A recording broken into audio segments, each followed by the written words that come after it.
as a bit of an introduction, my name's Merrin. I'm the WA Black-Cockatoo Project Coordinator at BirdLife Australia. And I'll also introduce my colleague, Ben Barrett, who's on the screen there, and he's going to be helping me with the chat. And if you have any issues during the webinar, if you just drop them in the chat and we'll try and sort them out for you. So let's get started. So firstly, before we get underway, I'd like to acknowledge the traditional custodians of the lands on which I am presenting from today, and I'm on Whadjuk Noongar country, and pay my respects to their elders past, present and emerging. At BirdLife, we do very much recognise and are grateful for the immense contribution of Indigenous people to the knowledge and conservation of Australian birds. And I know that we've got people calling in from all different areas, so I also pay my respects to the elders of the lands from which you are calling in from as well. So a bit about what to expect coming forward. So to start off with, while we are talking about the Great Cocky Count, we'll also begin with a bit of background about black cockatoos. So a bit about the identification of the three species we have and where to find them. I'll go into a bit about the ecology of them, what habitat they use, and then also obviously the Great Cocky Count, which is what we're here for, what it is, how it works, and how you can be a part of it. So let's meet our Southwest Black-Cockatoos. So as I mentioned, we've got three species in Southwest WA, and they're endemic to this area. So we've got our Carnaby's Black-Cockatoo and our Baudin's Black-Cockatoo, and they are both our white-tailed species. And then we also have our forest red-tailed species there on the right. So the forest red-tailed species is actually a subspecies. It's technically we get red-tails right across Australia, but the species that we're particularly interested in is the forest red-tailed, which is endemic just to the southwest of WA. And why we're so interested in black cockatoos and why this webinar is happening and the Great Cocky Count is that all three species are threatened to a certain degree. So we have our Carnaby's Black-Cockatoo, which is listed as endangered under state and federal legislation. A Baudin's Black-Cockatoo, which it's a bit of an interesting one. It's still listed technically as endangered, but it is listed as critically endangered by BirdLife International and under the IUCN Red List, which is the global listing authority. BirdLife actually put in a submission to the State Threatened Species Scientific Committee in November 2023 for it to be uplisted, but we're still waiting for the decision on that. And then we've got our forest red-tailed black-cockatoo there, which is listed as vulnerable. So let's go straight into looking at our identification. So forest red-tails obviously very easily distinguishable from our white-tailed species and also fairly easily to distinguish between male and female. So we have here our male here, which is this lovely, glossy, almost iridescent black, and it's got a dark bill, and also the prime feature is these beautiful red tail panels, red panels on the tail feathers. In contrast, we can see this beautifully scalloped and spotted female here. So she's got a pale bill, the spotting all around the head and the scalloping on the body, and then this the orange red tail panels with the black barring. So quite distinct birds. When it comes to white-tailed black-cockatoos, it gets a little bit more confusing because it's actually easier to tell the difference between male and female than it is to tell the difference between Carnaby's, between the two species. So we've actually got two species of black-cockatoo on this screen. We've got the Carnaby's on the left and the Baudin's on the right. And this picture is showing the main physical difference between the two, which is the bill size and shape. So the Baudin's has that longer upper mandible, And also, if you were to look at it in profile, it would be a narrower bill as well. They were actually considered the same species until the 1970s, and then they were separated out. But they do have some other differences as well, so slightly different semi-migratory movements, habitat preferences, and calls. So they are definitely different species in that respect.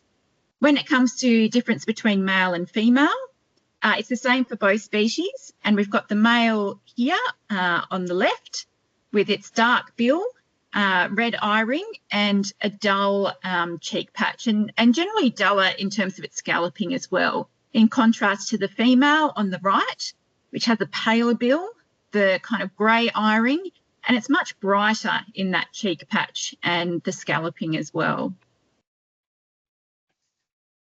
So another really handy way to identify between the species is through their call, because especially if you're seeing them in the distance or if it's starting to get dark, it can be, even then it can be difficult to see those distinguishing features such as the tail, the colour of the tail feathers. So I'm going to play the calls now, and hopefully if you've got your volume up, you should be able to hear them.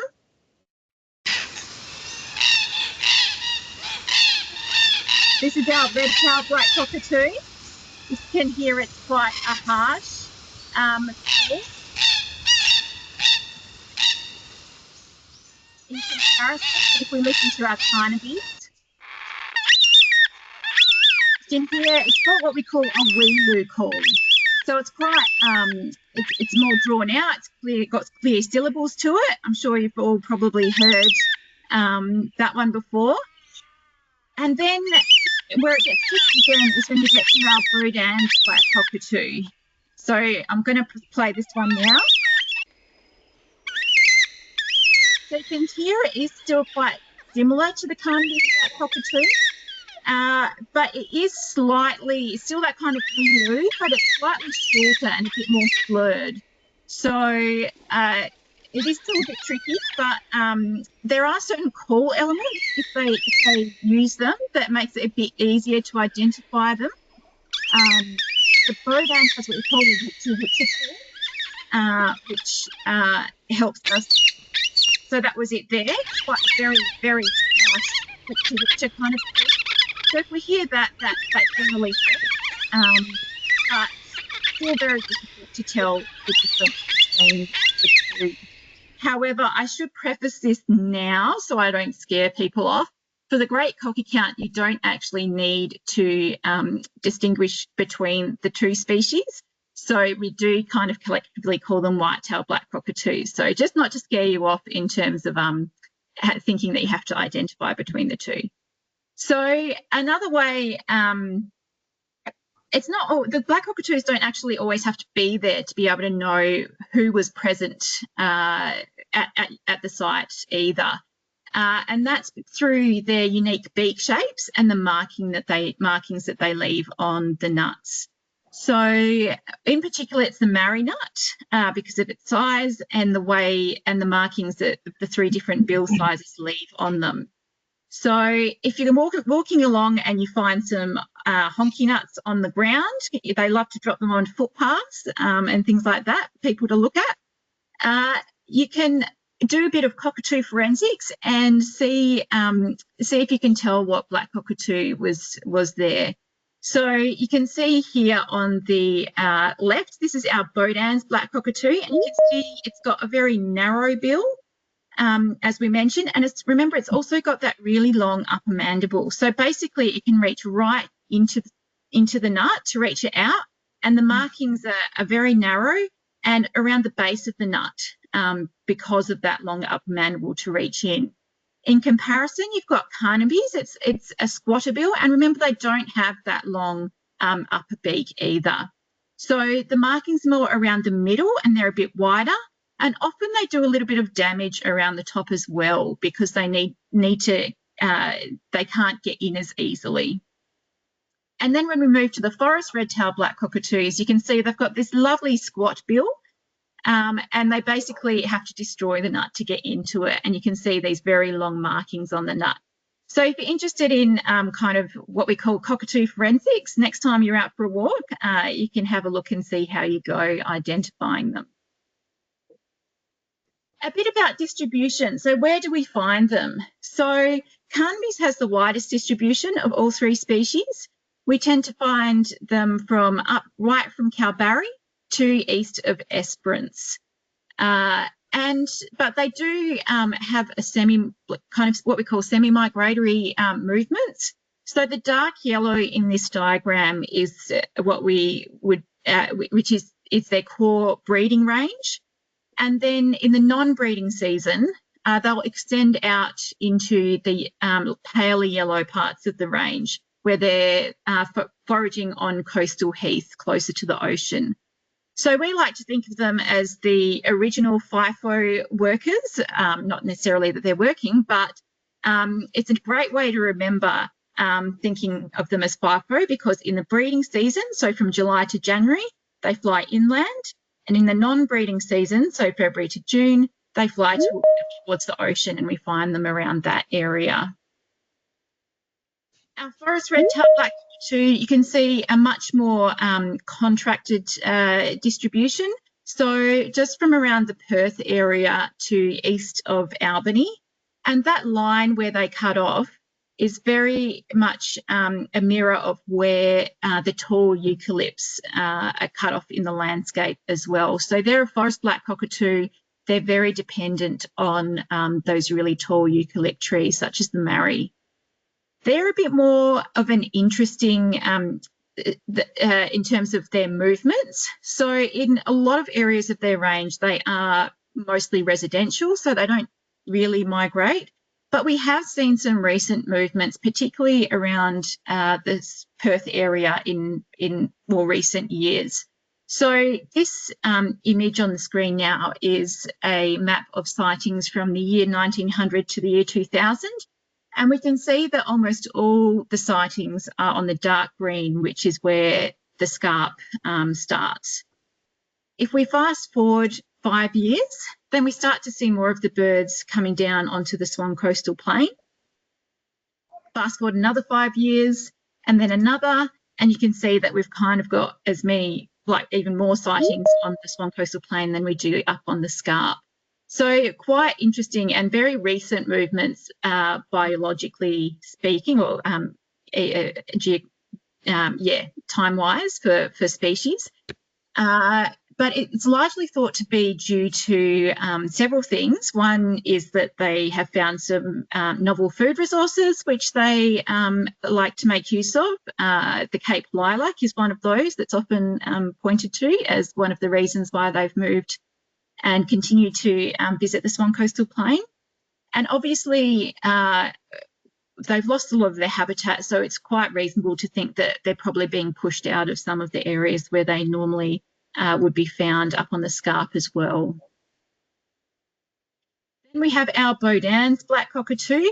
Don't let the colours scare you. I'll get to that in a moment. But you can see that the distribution is very similar to the forest red-tailed black cockatoo. So they're also known as a forest black cockatoo as well, even though it's not in the name.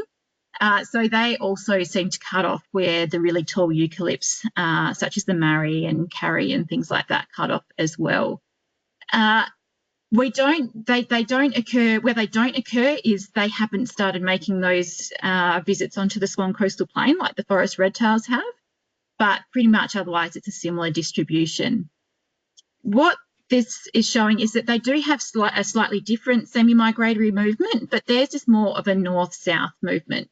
So this yellow zone down here is their core, what we consider their core breeding range, and these red spots are known or historical breeding locations for them. And then in the non-breeding season, they tend to extend into these northern areas for foraging, and this green area is where we see the majority of Baudins in that time. So they seem to concentrate around this area in the northern Jarrah forest. So that's a bit about their distribution, but where will we find them in the landscape? I like to make it break it down into 4 kind of components of habitat where we're likely which they need to live in. So they are somewhere to breed and nest. So they breed in nest hollows. Somewhere to forage and get their food from. Somewhere to drink, so water is very important for black cockatoos. Some birds can get all of their fluid needs from what they eat, but black cockatoos, being primarily a seed eater, must drink water. And then somewhere to roost. And what we mean when we say roost is basically a neat way of thinking about it is a roost is somewhere to rest. So they tend to be the largest trees in the landscape. So you're looking at your tall eucalypt trees and marries and your introduced pines. And you can have both day roosts and night roosts. So it's where they kind of cluster together, obviously where they congregate in large numbers to spend the night.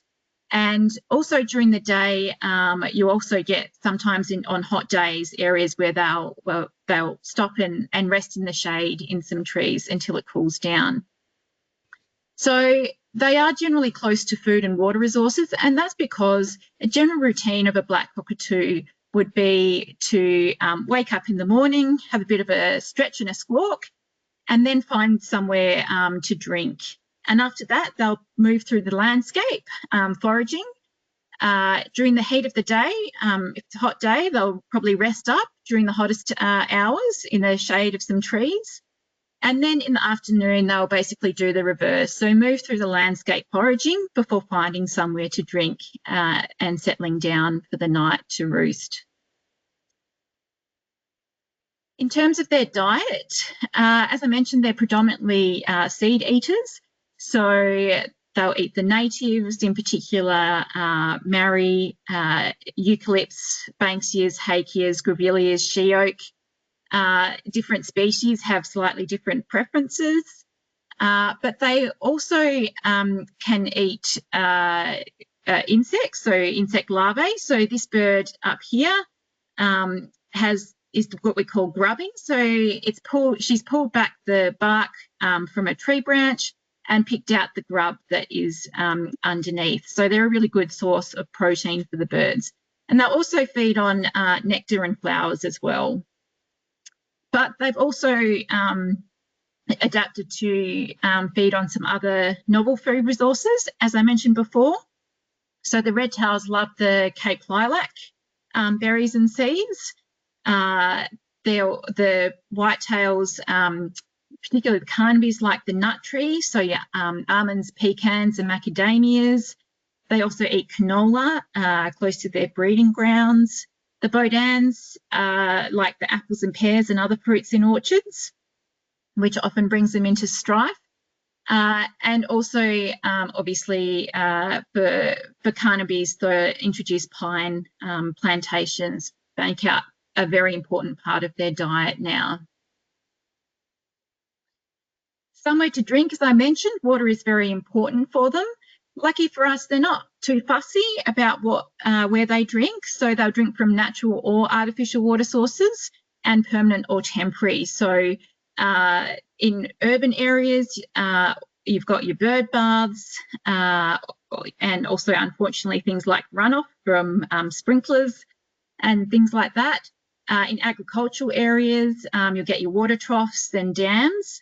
In terms of natural kind of sources, you're looking at normally your pools that form along rivers and things like that, because they don't really like running water, they like still water.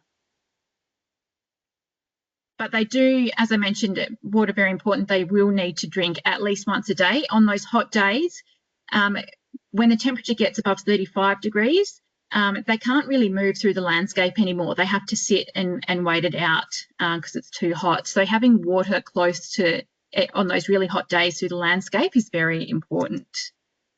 And then somewhere to nest, so when they breed. So they breed generally in tree hollows in large eucalypts, because they're the types of trees that actually can form the hollows that are large enough for black cockatoos to breed in.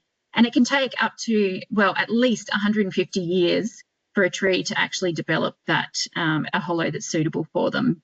So if you think about it, if I planted a tree tomorrow, it wouldn't develop a hollow in my lifetime, my children's lifetime, my grandchildren's lifetime. So when you consider how many large trees we've already removed from the landscape, it's not an easy fix to plant trees and create the breeding habitat for them.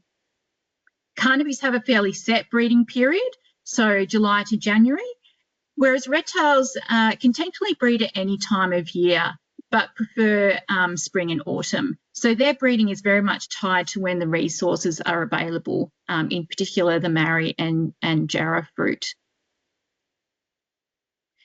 So all of these, their habitat preferences and then their life history traits, it's interesting to look at because with them combined, it kind of shows that it's very difficult to recover their populations when we consider the habitat they need and what's missing, and also the life history traits, such as they are a long-lived species. So the oldest known record in the wild we have is 35 years. They will very likely live longer than that. And we know 35 years because there's some researchers that put a little silver band on a chick in a nest when it was born. And then 35 years later, someone was out and about with a camera with a very good zoom, taking photos, noticed that in one of their photos that one of the birds had a band and was able to zoom in and read the tiny little identifying number on the band, send it back to authorities, and was found out that, yeah, that bird was banded 35 years ago. They're highly social, so they'll occur in large flocks. The whitetails tend to flock in larger groups than the red-tails, which are, tend to be more in the family-sized or slightly larger groups. They mate for life, so they are monogamous.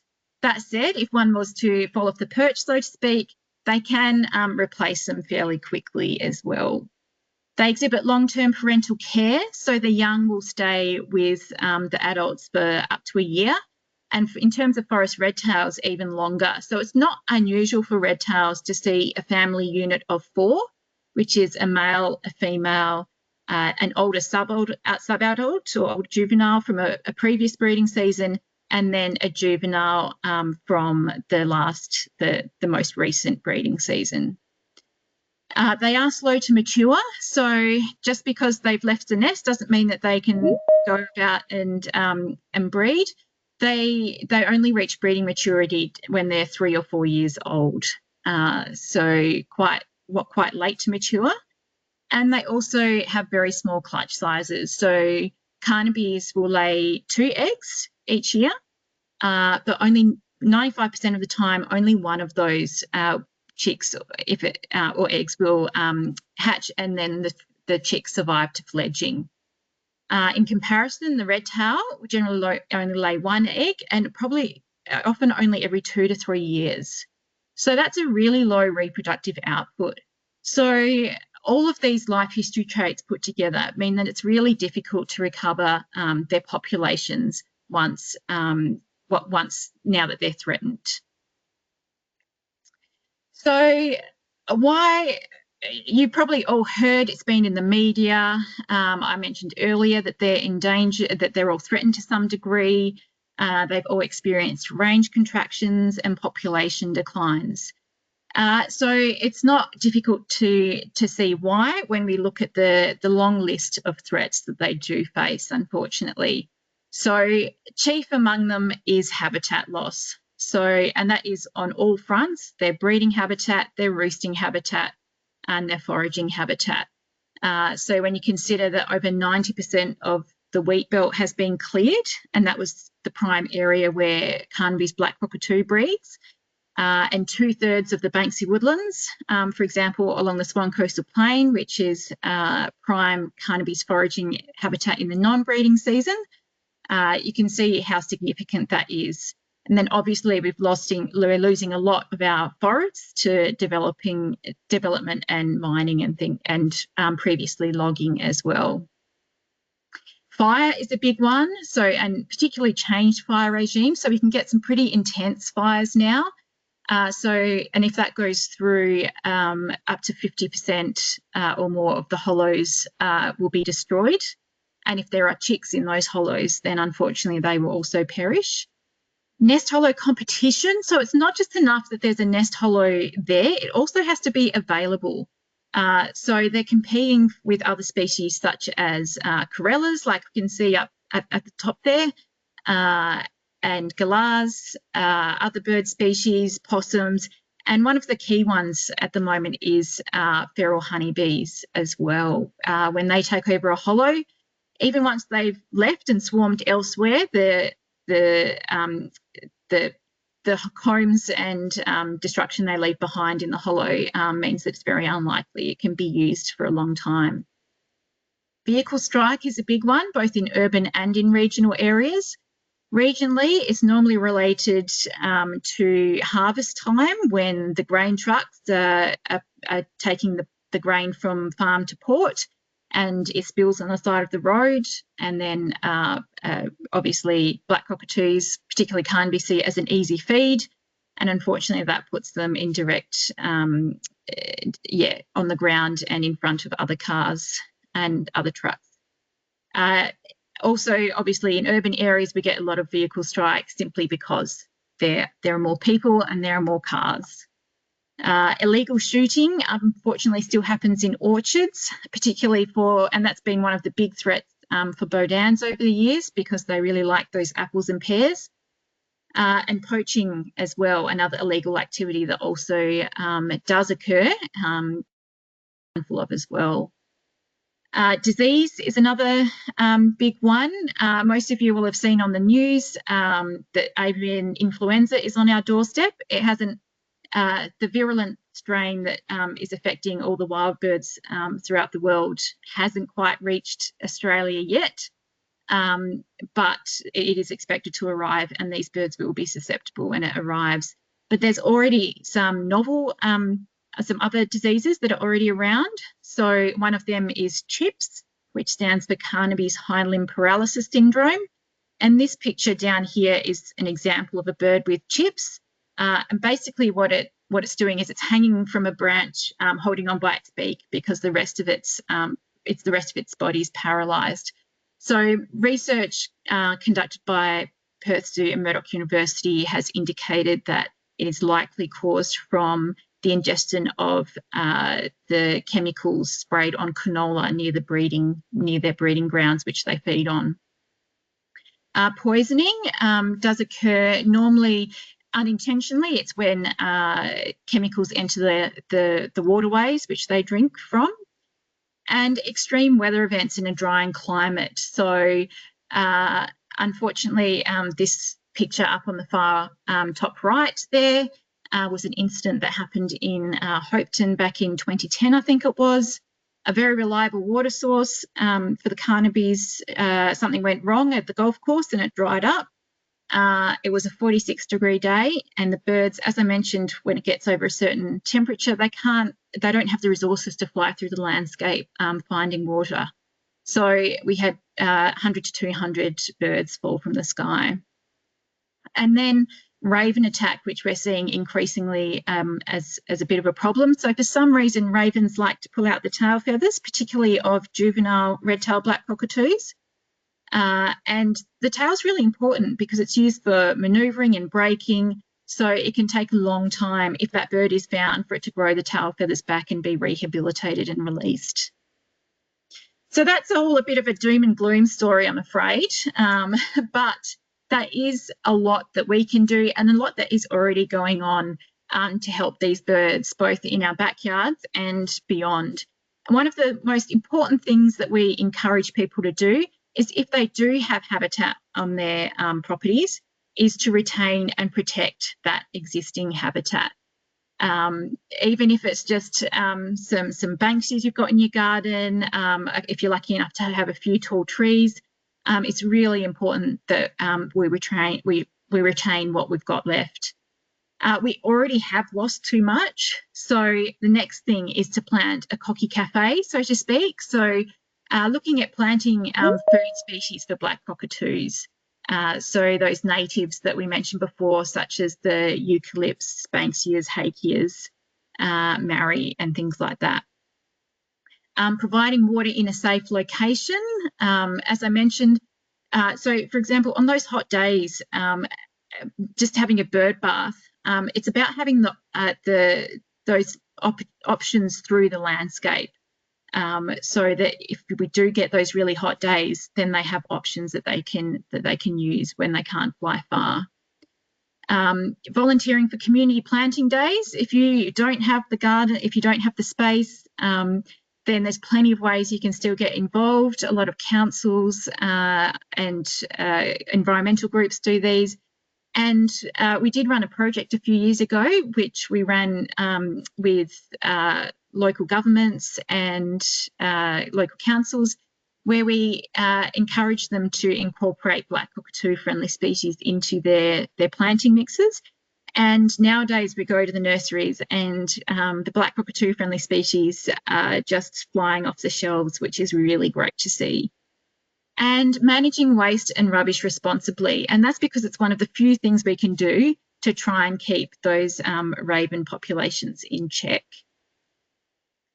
So this is just an example of some of those species that I mentioned that we encourage people to focus on. The banksias, grevilleas, hakeas, eucalypts, she oak, marri. I haven't got species up there. There's plenty of resources that we can point you towards to find different things, but pretty much whatever's local to your area within those groups are pretty much likely to be beneficial for black cockatoos. I'm just going to share a video now of a former colleague's garden. And he moved in over 20 years ago now on a small suburban block. It was just in Fremantle area, and it was a blank slate, nothing there.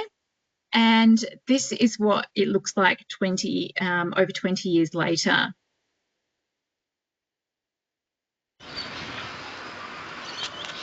So the first thing he did was plant some banksia. These 20 years of growth, and every year the Carnaby strip his trees and he goes excellent. That's exactly what I planted. Planting a variety of different species,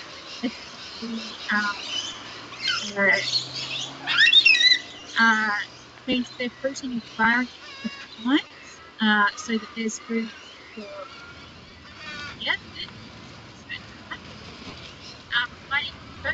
the landscape as well.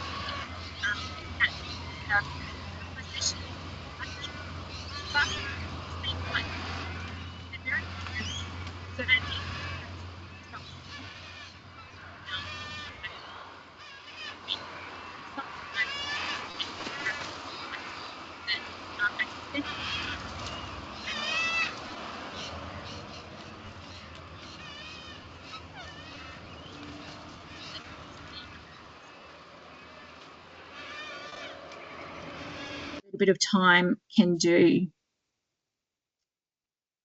There are other things we can do, obviously right across the landscape. Slowing down for black cockatoos is a big one, and it's why they're so vulnerable to car strike, is that they are quite clumsy on the ground. They're a bit like raptors. It takes them a while to take off.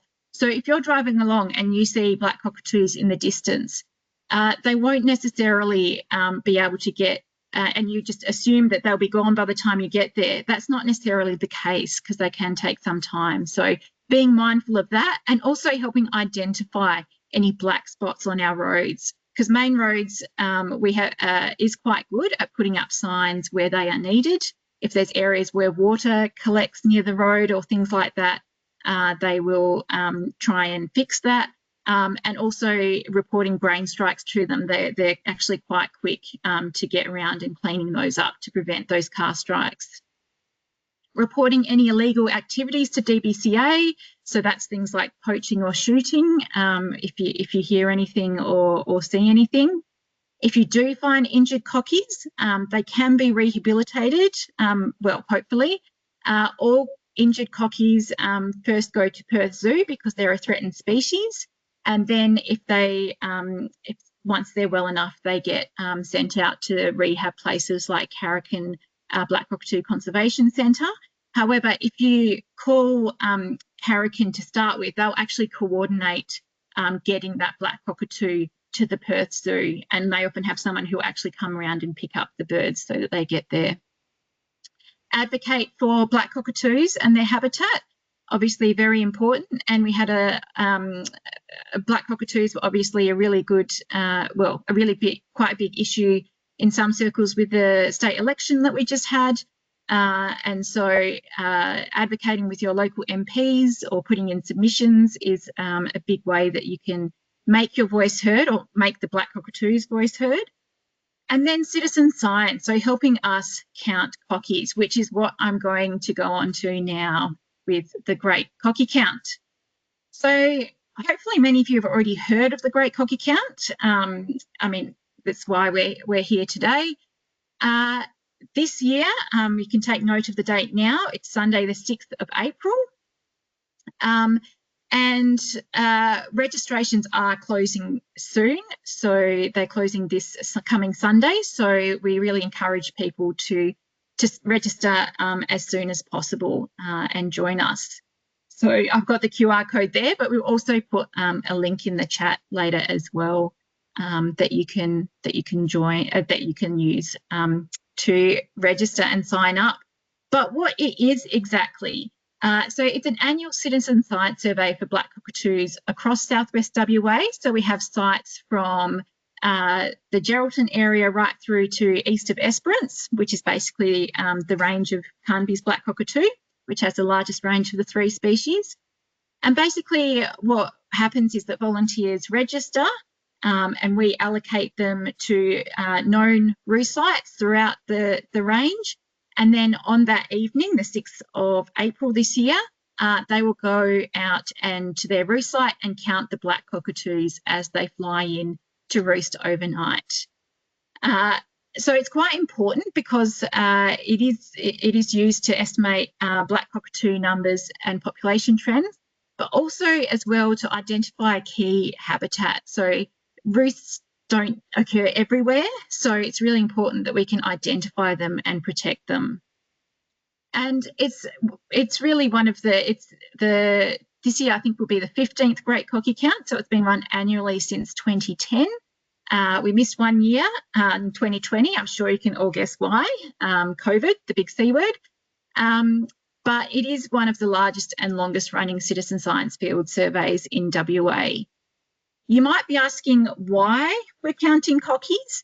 Well, because we went through before about the fact that they're, quite large birds. They're also easily detectable in the landscape because they're noisy, they flock together, so they're quite obvious. But it is actually quite difficult, despite this, to track populations of mobile species because they occur over such a large area and over a variety of different land tenures. So we actually don't have very good reliable population estimates for any of the 3 species. So that's why we count cockies. And the methodology that we use is counting at their overnight roost sites is used because they do show fidelity to their overnight roost sites. They tend to come back to the same ones year on year and night to night. So we can predict where they're likely to turn up each night. So then we can, if we've got everyone out counting as many roost sites as we can, we get a snapshot each year of how their population how their populations are going. We know that we'll never count all the roosts across their range. That's impossible. There's areas that haven't been explored yet in dense forest. And we're also very reliant on people reporting them to us because of the large area. But as long as we continue to count the same roost sites, then that is enough to give us that, to monitor the populations and look at those trends to see if they're declining and things like that. So when we look at the evolution of the Great Cocky Count, so it did start in 2010, as I mentioned, and you can see that it was basically just focused on Carnaby's black cockatoo and just around the Perth Peel area, or mainly just on the plain. So yeah, there were a lot of roost sites that we investigated, but we didn't have much reach. When we fast forward to 2014, you can see that we've started expanding into more regional areas. So you can see we've got sites up near Geraldton and also east of Esperance. And we've also included, we started incorporating red-tailed Black-Cockatoos and Baudins into our counts. As I mentioned, we often put Carnabys and Baudins together, but we count all the white-tailed roosts that we know of without distinguishing that they might be Carnabys or might be Baudins. So we now do all 3 species. Still a big emphasis on the Swan Coastal Plain area. And then this is an example from 2 years ago. So you can see we've filled in some of those regional areas. There's still a lot that we'd like to explore and find more roost sites in, because as I mentioned before, identifying that key habitat means that we can also work to protect it. But we still continue to count all 3 species. A little bit less cluttered in the Perth area, likely because not necessarily losing roosts, but we now know which ones that they tend to come back to each night, whereas before there was a lot of potential roost sites that they didn't necessarily use, whereas now we've pretty much got the Perth area covered. So what have we found over time? It's a bit of a sobering story for the white-tailed Black-Cockatoos. As you recall, we started with just surveying for Carnabys, whereas the other species were added later. So we don't have, and also we started in the regional areas a bit later. So we don't have as much data across some areas of their range. But for the areas where we have conducted analysis, so in particular the Esperance area, the Albany area, and then the Perth, Peel, Coastal Plain, and up on the Scarp in the hills, pretty much across the board we've seen declines in their populations, and that's both in numbers and also in some cases roost sites disappearing as well. So the exception to this is the Perth Peel area.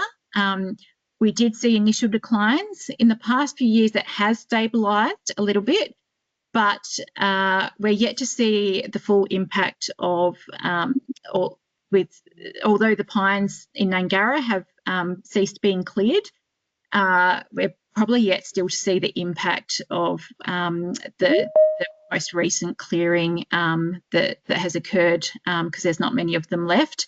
And up to 70% of the Perth Peel population in the past has been counted in those pine plantations on Great Cocky Count night, so they were pretty significant. In comparison, forest red-tails is a bit of a different and interesting story, but remember I mentioned about their relatively recent movements onto the Swan Coastal Plain. So we don't have as much data for these birds, so we've just done the analysis mainly on the Perth Peel Coastal Plain and the Perth Hills, where we've got the most data.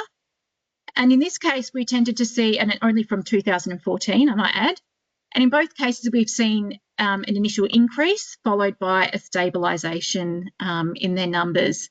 But we're not surprised by that. We know that sightings have increased as they've moved onto the Swan Coastal Plain. What's important about this is the context. So an increase doesn't necessarily mean more forest red-tailed Black-Cockatoos. When you think about the life history traits we talked about earlier, the really low reproductive output and slow maturity and things like that, it's really kind of impossible for their population to increase to that degree. So what this indicates is the movement of the birds into other areas. So that's important to note. It's not necessarily an increase in birds, it's the movement that we're capturing in that data. So going on to the process and this year, what to expect.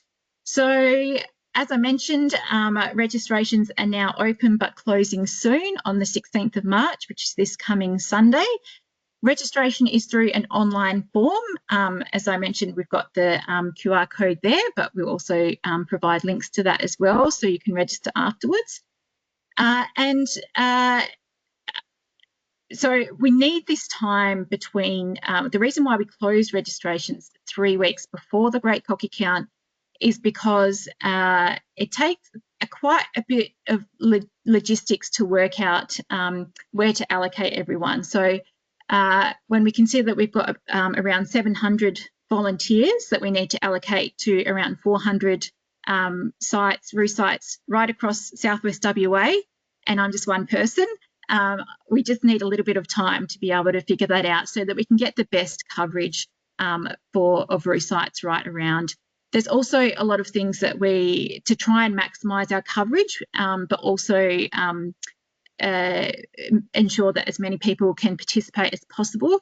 There are a number of things we take into account, which we ask in the online form, such as how far people are willing to travel.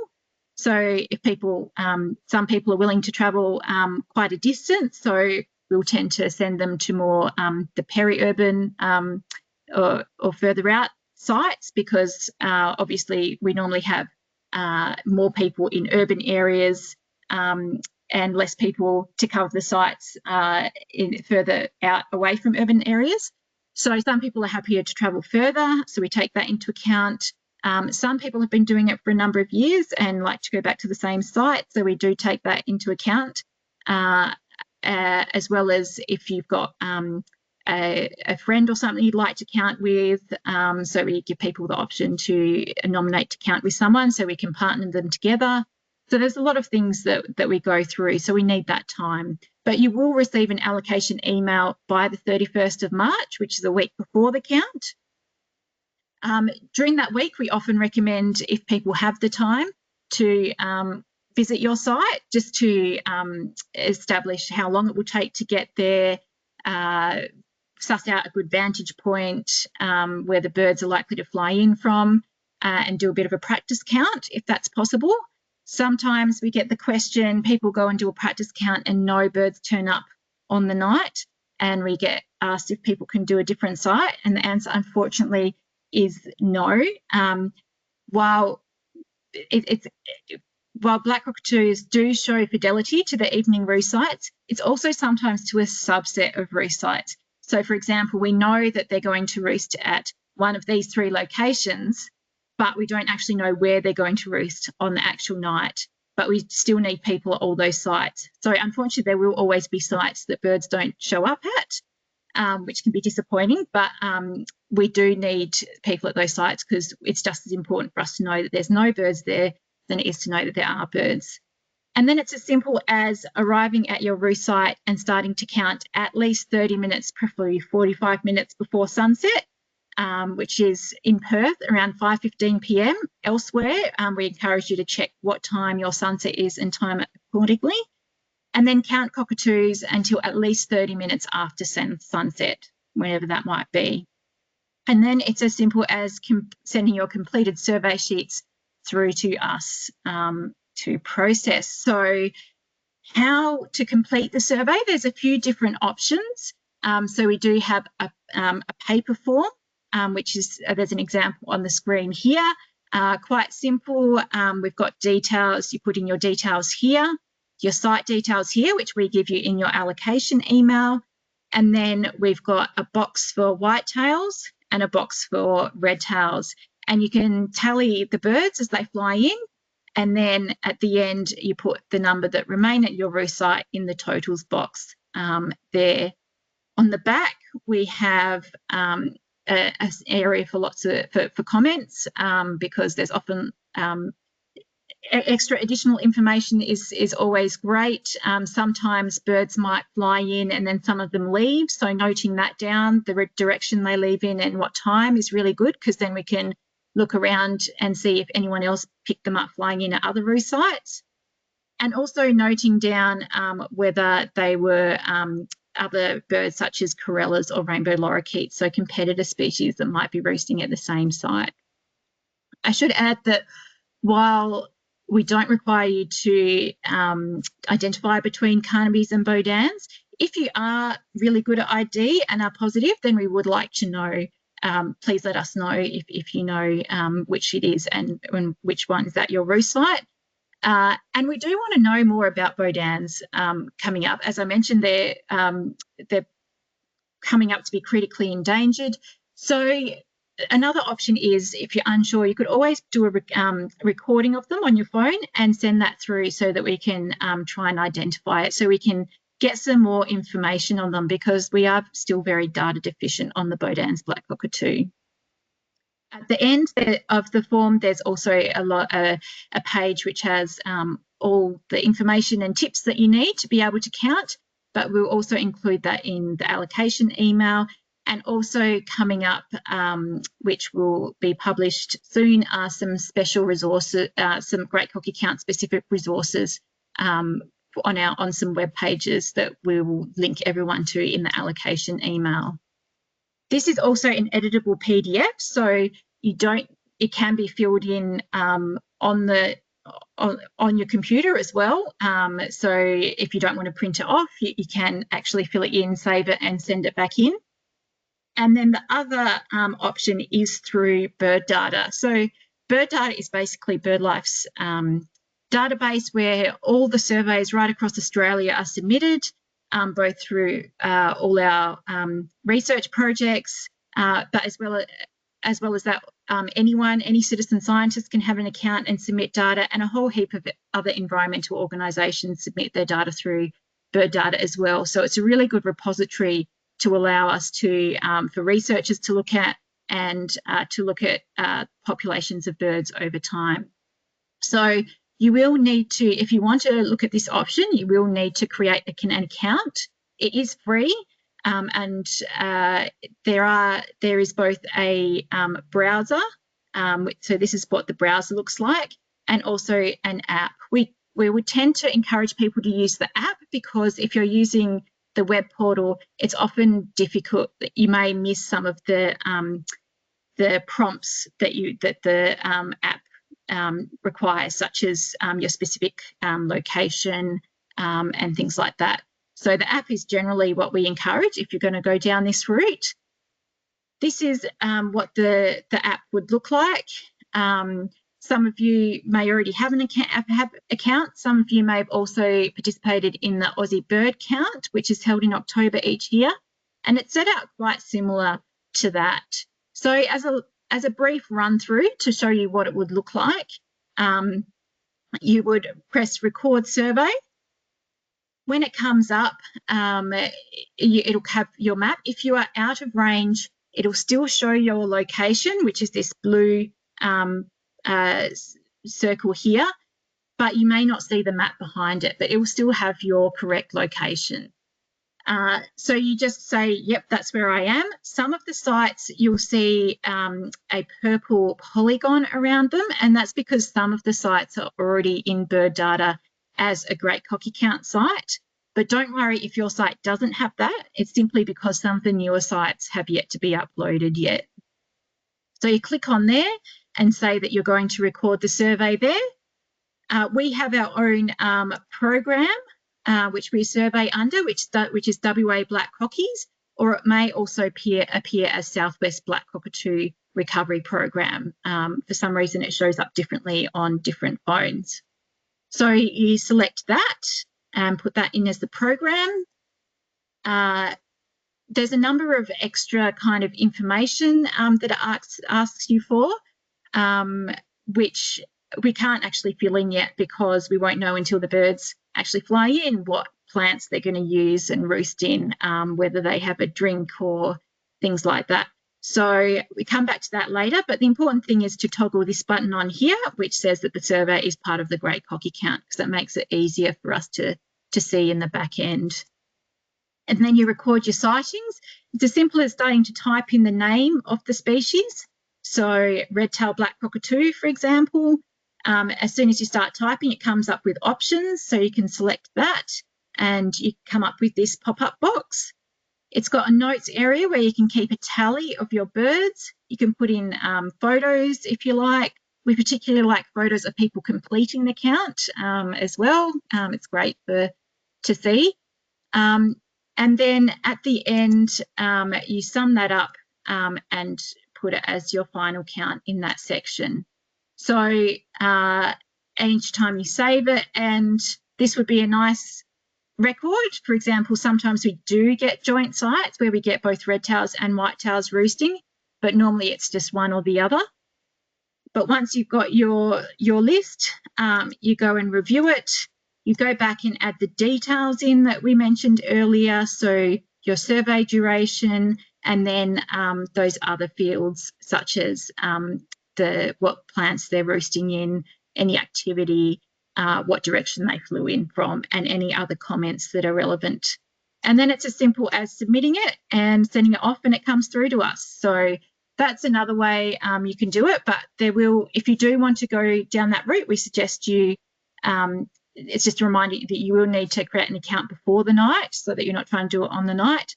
And there'll also be some easy to follow instructions on our webpage, which will be published shortly as well. So a few tips. You're going out to do a survey, and now you actually might wonder how we actually go about counting cockies.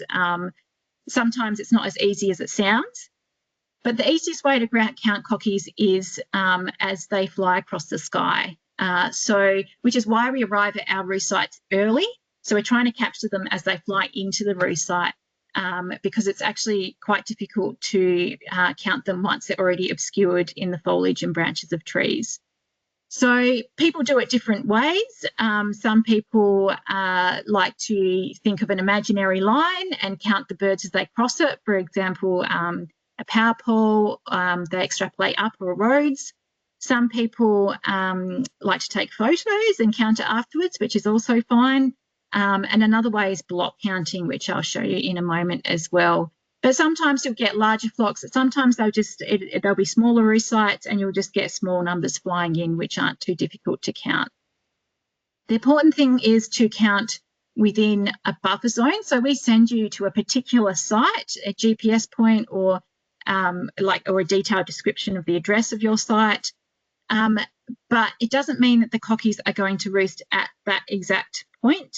A roost site is an area around that site. So if you hear birds within your buffer zone, which is in your allocation email, which is normally about 500 metres, if you hear birds, you're not glued to that spot, please go and try and find where they're flying in, as long as it's within that buffer zone. And then there's a few things to note. We're just, in the final total, we're just counting the birds that remain at your roost site. So we don't include the birds that fly over our site. It'd be great if you could still make comment of them in the comment section. And we also subtract the birds that fly out as well, because they might be heading to someone else's roost site to be counted. And where possible, we ask that you count them in the group sizes they fly in as. So whether it be 7, 2, 3, sometimes they'll fly in those little groups. And we do that because afterwards we look at the ratio of pairs and trios as they fly in, and it gives us a proxy for breeding success, particularly for our white-tailed black-cockatoos, because a pair is normally assumed to be a male and female, and a trio is normally assumed to be a male, female, and the offspring from the most recent breeding season. So this coming up is a short video that just kind of lays out how you would go about recording black cockatoos. Counting the birds is easy. Simply add the birds that land in the trees and subtract those that leave. For example, here we have 12 birds already in the roost trees. 2 birds fly past and do not land in the trees, so they are not counted. 1 lands, 1 more lands, as 1 leaves. A group of 5s.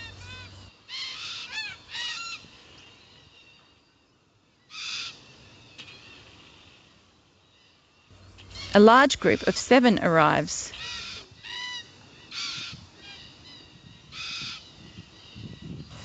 Two leave. A final 2 more leave. So then you would just sum up the birds that are remaining and put them in your totals column.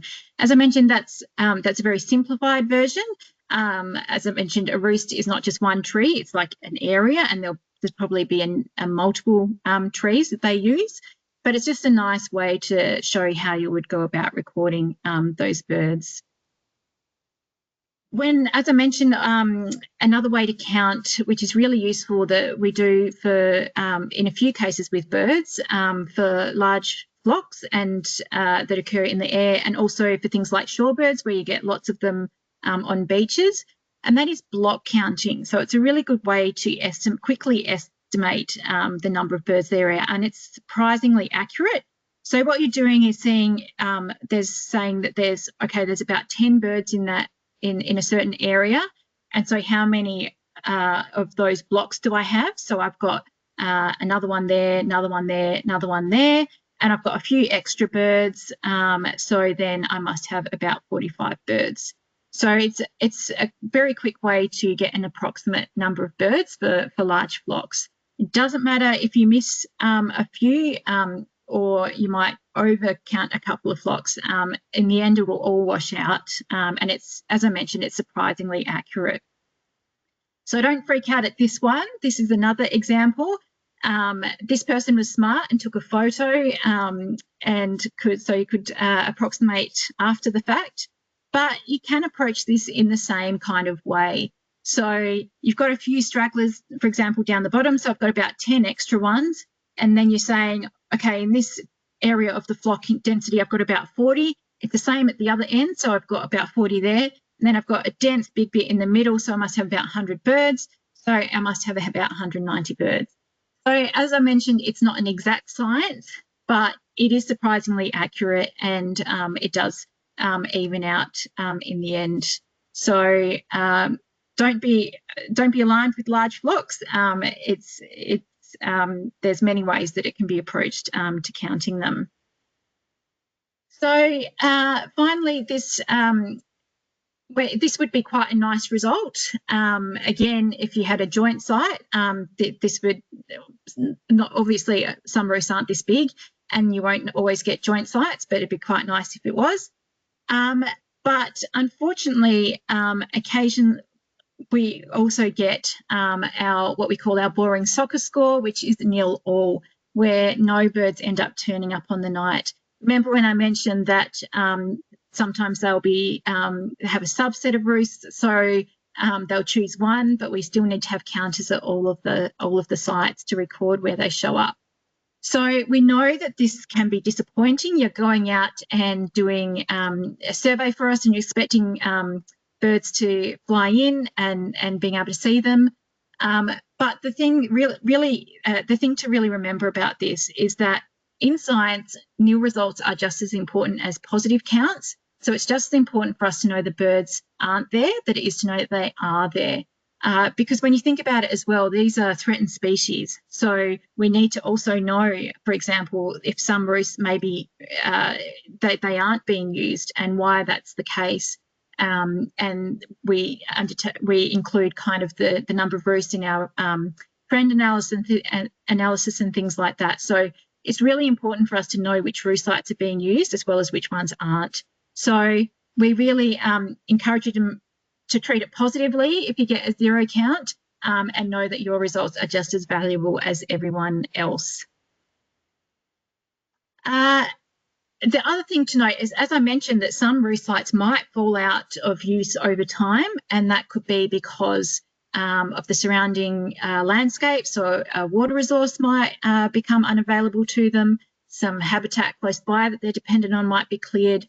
And so we still do find other roost sites popping up in the landscape, but we're very dependent on people to report these roost sites to us. And so we ask people to keep a lookout, and if you suspect you know of a roost site, to see if you can check it out for us and report it to us. So typically it's when you see birds close to dusk, close to sunset, and if you're able to follow them and see where they land and see if they stay there, and then we can ascertain if it's a roost or not. So we use the same method as the great cocky count. If you're able to stay and see that they stay in those trees until about half an hour after sunset, then we can confirm that's a roost site and add it into our database and allocate it to you or someone else to count on the great cocky count night. So it can be obviously very tricky, especially if they're flying across private properties and things like that.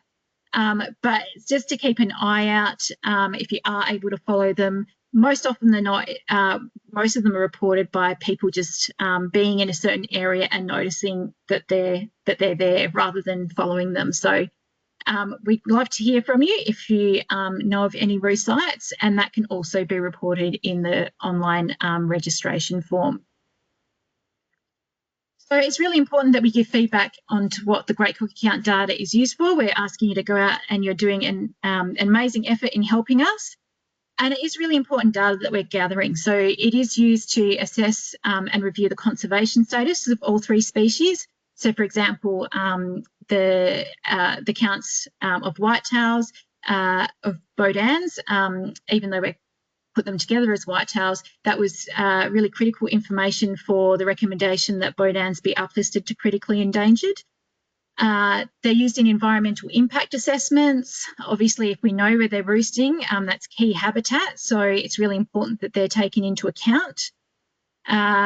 As I mentioned, all this data is used over time to identify and then in turn advocate for the protection of those important habitats, because roost sites are supposed to be afforded a certain amount more protection than some other habitats.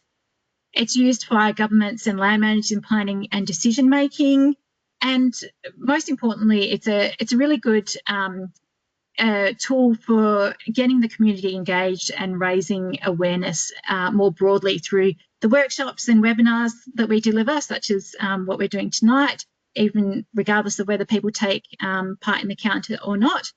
Yeah, it is important data and it is put to good use. So that's we're reaching the end now. So yeah, anyone can join the Great Cocky Count throughout the range that we mentioned before, Geraldton to east of Esperance. We really appreciate, without volunteers, we wouldn't be able to do the Great Cocky Count, and it's a great way to be involved and help monitor these threatened species. So thank you so much for coming and listening tonight. I apologise as well for the technical issues, but I'm glad we got them sorted. I would like to acknowledge Keith Lightbody because he is the person that takes all these amazing photos and lets us use them for presentations like this.